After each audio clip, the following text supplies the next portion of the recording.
La bougie clôture de nouveau dans le rouge. Cela fait 4 heures que vous fixez le même graphique et vous ne savez toujours pas ce que vous regardez. Votre colocataire vous en a parlé il y a 3 semaines.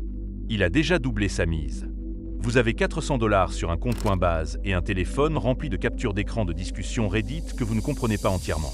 Et quelque part au cours des 72 dernières heures, vous avez cessé de dormir à des heures normales. Préparez-vous à découvrir les 7 niveaux de cette transformation, y compris les vérités que personne ne vous dira jamais. Niveau 1, le croyant. Votre beau-frère mentionne le Bitcoin à Thanksgiving et, en décembre, vous avez investi 600 $. Non pas parce que vous avez fait des recherches, mais parce que tout le monde semble savoir quelque chose que vous ignorez, et ce sentiment est insupportable. Vous regardez des vidéos YouTube à 1,5 fois la vitesse. Le gars sur la miniature se tient devant une Lamborghini. Vous savez que c'est probablement un mauvais signe. Vous regardez quand même. Vous achetez quelque chose appelé SHIB parce que le graphique monte et que les commentaires disent que ça va to the moon. Et vous ne savez pas encore que to the moon est une expression que tout le monde utilise pour tout le temps. Votre portefeuille augmente de 30% en 11 jours. Vous en parlez à votre petite amie. Elle vous demande si vous devriez vendre. Vous expliquez, avec plus de confiance que vous n'en avez le droit, que vous êtes désormais un investisseur à long terme. Vous utilisez le mot hodl sans ironie. Vous êtes sur le marché depuis 11 jours. Puis ça chute de 40% en un week-end. Non pas à cause de quelque chose que vous avez fait, ni à cause de quelque chose que qui que ce soit d'autre a fait. Ça fait juste ça. Vous regardez 180 $ de gains non réalisés se transformer en 60 $ de pertes non réalisées, et quelque chose en vous s'immobilise. Vous ne vendez pas. Vous vous dites que c'est ce que font les investisseurs à long terme. Vous déteniez une pièce nommée d'après un chien. Vous n'examinez pas cela de près. Ce que vous ne savez pas encore, le marché ne sait pas que vous existez. Vous n'êtes pas en relation avec lui. Il ne se soucie pas du temps que vous passez à regarder les graphiques ni à quel point vous vouliez que ça marche. C'est la chose que personne ne vous dit, car le savoir ne vous aide pas, et ne pas le savoir vous pousse à continuer de trader. Le portefeuille ne se rétablit pas avant 3 mois. À ce moment-là, vous avez acheté 4 autres choses, et vous ne vous souvenez plus très bien pourquoi. Niveau 2, l'étudiant. Vous ouvrez votre première position en janvier, et en mars, vous avez un système. Vous avez lu sur le RSI. Vous savez ce qu'est une moyenne mobile. Vous avez mémorisé la différence entre une bougie marteau et un doji, et vous pouvez l'expliquer à des personnes qui n'ont jamais entendu parler de l'un ou de l'autre, ce qui vous procure un sentiment que vous reconnaîtrez plus tard comme dangereux. Vous commencez le trading virtuel. Vous êtes bon. Votre portefeuille virtuel a augmenté de 2% en 6 semaines, et vous savez intellectuellement que le trading virtuel n'est pas réel, mais vous pensez aussi que c'est significatif d'être bon. Cela ne signifie rien de tel. Vous rejoignez un Discord. Il y a 17 000 personnes dedans. Quelqu'un poste un signal. BNB entrée à 312 $, objectif 380 $, stop à 290 $. Et vous le voyez se dérouler exactement comme prévu. Et le sentiment que vous ressentez n'est pas sans rappeler la première fois qu'une chanson que vous aimiez est passée à la radio. Comme si le monde vous confirmait quelque chose de spécifique. Vous déposez 2000 $. Vous suivez 3 autres signaux. 2 d'entre eux fonctionnent. Vous gagnez 800 $ en une semaine. Vous arrêtez le trading virtuel. Vous vous dites que vous avez obtenu votre diplôme. Puis vous suivez un signal sur quelque chose appelé Luna. Pas le stablecoin algorithmique. Juste une autre pièce avec le même ticker que quelqu'un dans le Discord a mal posté, et vous perdez 400 $ en 40 minutes parce que vous n'avez pas lu l'adresse du contrat, et la personne qui a posté l'appel a déjà été bannie, et le chat est passé à autre chose. Vous restez avec ces 400 $ pendant un moment. Vous réfléchissez à ce que vous avez mal fait. Vous faites une liste. La liste contient 6 éléments, et aucun d'entre eux n'est la vraie raison, qui est que vous avez donné à un étranger sur Internet le contrôle de votre argent et appelé cela de la recherche. Vous continuez. Vous avez déjà trop appris pour vous arrêter maintenant. C'est le piège, et vous ne le voyez pas encore comme tel. Niveau 3, le laboureur. Au cours de votre 2e année, vous avez une véritable installation. 2 écrans, TradingView Pro, une feuille de calcul où vous suivez chaque transaction, entrée, sortie, profit et perte, ce que vous pensiez, ce que vous auriez dû penser. La feuille de calcul compte 53 lignes. Votre taux de réussite est de 54%. Vous avez cessé de suivre les signaux. Vous avez des règles. Vous n'entrez pas au-dessus de la moyenne mobile sur 200 jours. Vous risquez 1% par transaction. Vous prenez des profits par tiers. Ce sont de vraies règles et vous en suivez la plupart.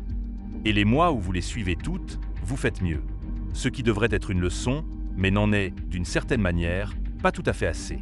Vous gagnez environ 800 $ par mois en moyenne. Certains mois, 2000 $. Certains mois, vous rendez tout, et même plus. Vous tenez une moyenne mobile, de sorte que les mauvais mois ressemblent à des données plutôt qu'à des catastrophes. Vous arrêtez de parler de crypto aux personnes qui ne tradent pas. Non pas parce que vous avez perdu tout intérêt, mais parce que vous avez perdu la capacité de l'expliquer d'une manière qui semble saine. Vos amis qui ont mis 200 $ dans le Bitcoin il y a 2 ans et l'ont oublié ont gagné plus que vous. Vous n'y pensez pas plus longtemps que nécessaire. La chose que vous avez comprise est que ceux en dessous de vous n'ont pas encore. Le marché n'est pas un puzzle à résoudre. C'est un système auquel il faut survivre.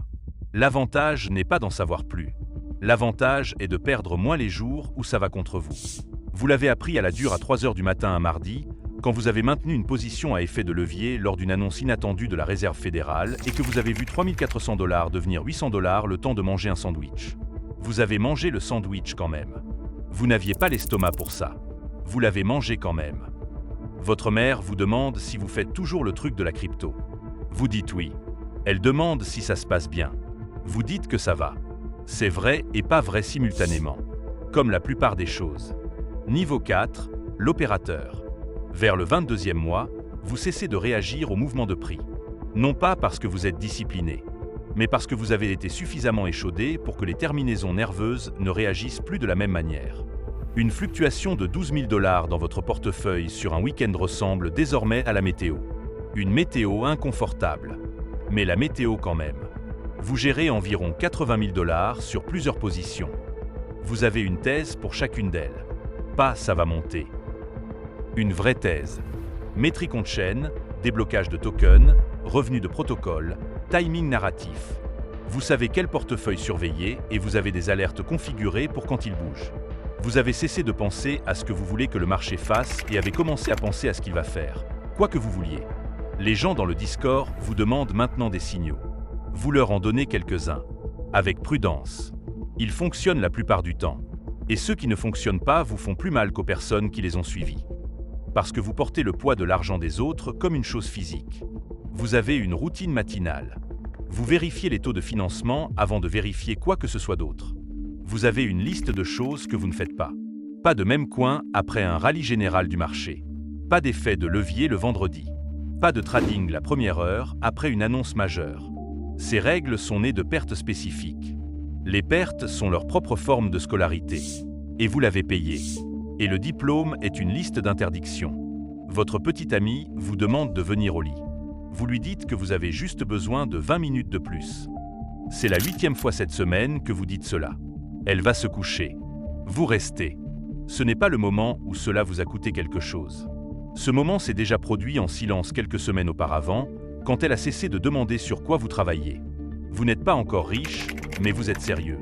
Il y a une différence et vous le savez. Et le savoir, c'est comme se tenir sur une corniche sans garde-corps. Niveau 5, le professionnel. Vous vous déclarez en tant qu'entreprise. Vous avez un comptable spécialisé dans les actifs numériques. Vous avez un avocat que vous avez appelé 2 fois. La taille moyenne de vos positions est de 40 000 $. Votre portefeuille s'élève à 680 000 $ un bon jour et à 510 000 $ un mauvais jour. Et la distance entre ces chiffres a cessé d'avoir un sens il y a environ 6 mois. Les chiffres à cette échelle ne produisent plus de sentiments comme avant. Ils produisent des décisions. Vous prenez des décisions. Vous ne suivez personne. Vous avez des gens qui vous suivent. 3 d'entre eux travaillent pour vous maintenant, dans un sens lâche. Un développeur qui a construit votre tableau de bord d'alerte personnalisé, un analyste qui extrait des données on-chain et vous envoie des rapports matinaux, un jeune appelé Marcus qui ne fait rien d'autre que surveiller les carnets d'ordre sur les paires majeures et vous envoie des messages quand quelque chose semble anormal. Vous les payez d'une manière qui semble juste, mais que vous savez inférieure à la valeur de leur travail. Et vous vous dites que vous réglerez ça un jour. Vous avez cessé de dormir plus de 6 heures, à peu près au moment où votre portefeuille a dépassé les 400 000 $. Ce n'est pas exactement de l'anxiété. C'est plutôt que votre cerveau a décidé que les enjeux sont trop élevés pour une inconscience totale. Vous avez essayé la mélatonine. Vous avez essayé de ne pas regarder votre téléphone après 22 heures. Ça a duré 11 jours. Le truc du téléphone. L'analyste qui ne répondait pas à vos emails 14 mois auparavant vient de vous envoyer un message privé avec son numéro personnel et une offre de partager des recherches. Vous enregistrez le numéro. Vous ne répondez pas pendant 3 jours. Vous répondez finalement, chaleureusement, car la rancune coûte cher. Et vous avez appris à être cher à propos de différentes choses. Vous ne parlez pas de la taille de votre portefeuille, non pas par humilité, mais parce que le chiffre change la façon dont les gens vous parlent. Et vous avez besoin que les gens vous parlent normalement. Et il y en a de moins en moins. Niveau 6, l'architecte. Vous ne tradez plus comme avant. Vous tradez comme on déploie des capitaux. La distinction est importante. Vous avez des positions que vous n'avez pas regardées depuis 6 semaines parce qu'elles sont structurées pour ne pas avoir besoin de vous. Vous avez une équipe de 5 personnes. 2 d'entre elles sont plus intelligentes que vous de manière spécifique que vous avez appris à identifier et à utiliser. Vous avez structuré votre fonds, informellement, mais c'est un fonds avec 4,2 millions de dollars sous gestion, principalement les vôtres, un peu de 2 personnes que vous connaissez depuis des années, qui ont compris les conditions et pouvaient se permettre de les perdre. Vous siégez à 3 conseils consultatifs, 2 d'entre eux auxquels vous croyez, un où vous êtes parce que le fondateur est bien connecté, et cette connexion vaut plus que l'équité. Vous avez fait la paix avec cela. Faire la paix avec cela fut sa propre transaction silencieuse. Un journaliste veut faire votre portrait. Vous refusez, non par modestie, mais parce que l'attention à ce niveau est une responsabilité qui n'apparaît pas au bilan tant qu'elle ne vous a pas déjà coûté quelque chose. Il y a des décisions que vous prenez maintenant que vous n'auriez pas pu prendre il y a 3 ans. Non pas parce que vous en savez plus, même si c'est le cas, mais parce que vous avez perdu quelque chose qui vous arrêtait avant. Une certaine hésitation, une certaine manière d'imaginer la personne de l'autre côté de la transaction. Vous ne l'imaginez plus. C'est efficace. C'est aussi la chose que vous ne pouvez pas récupérer. Vous rencontrez quelqu'un lors d'une conférence qui vous rappelle vous-même au niveau 2, excité, trop informé, absolument certain d'avoir trouvé l'avantage. Vous le regardez expliquer son système. Vous vous souvenez du sentiment d'avoir un système. Vous lui posez une question. Quelle est sa baisse maximale au cours des 6 derniers mois? Il ne suit pas encore cela. Vous hochez la tête. Vous ne lui dites pas ce que signifie la question. Vous le laissez le découvrir de la même manière que vous. Ce n'est pas de la cruauté. Vous avez juste cessé de confondre l'honnêteté avec l'utilité. Niveau 7, le poids de tout cela. Vous vous réveillez à 5h47 du matin.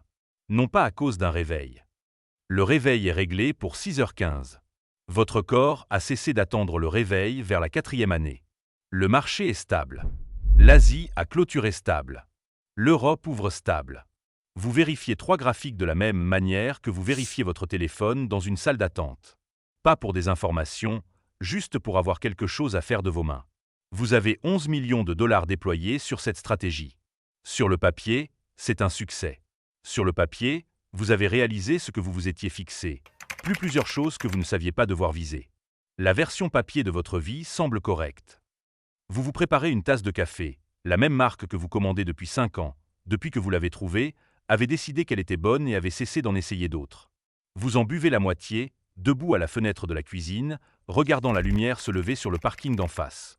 Votre appartement coûte 8400 dollars par mois. Vous le voyez à peine. Vous avez choisi cet appartement parce qu'il n'est proche de rien de spécifique. Votre téléphone a 42 messages non lus. Vous n'en lisez aucun avant 7 heures. C'est une règle que vous avez gardée pendant 2 ans parce qu'une thérapeute l'a suggérée et que vous avez découvert qu'elle avait raison. La thérapeute est l'une des 3 personnes qui vous parlent comme les gens vous parlaient avant que le chiffre ne devienne grand. Votre sœur appelle le dimanche matin. Vous n'avez pas manqué un appel en 4 ans. Le dimanche dernier, vous étiez en pleine position pendant une cascade de liquidations inattendues. Une fluctuation de 900 000 dollars qui nécessitait une gestion et vous n'avez pas décroché. Vous l'avez rappelé le lundi. Elle a dit que ça allait. Ça allait. Mais le dimanche suivant, quand son nom est apparu sur votre écran, il y a eu une demi-seconde où vous avez d'abord regardé les graphiques. Vous avez remarqué cette demi-seconde. C'est la particularité de ce niveau. Vous remarquez tout. Vous ne l'arrêtez simplement pas toujours. Quelqu'un vous demande lors d'un dîner si ça en valait la peine.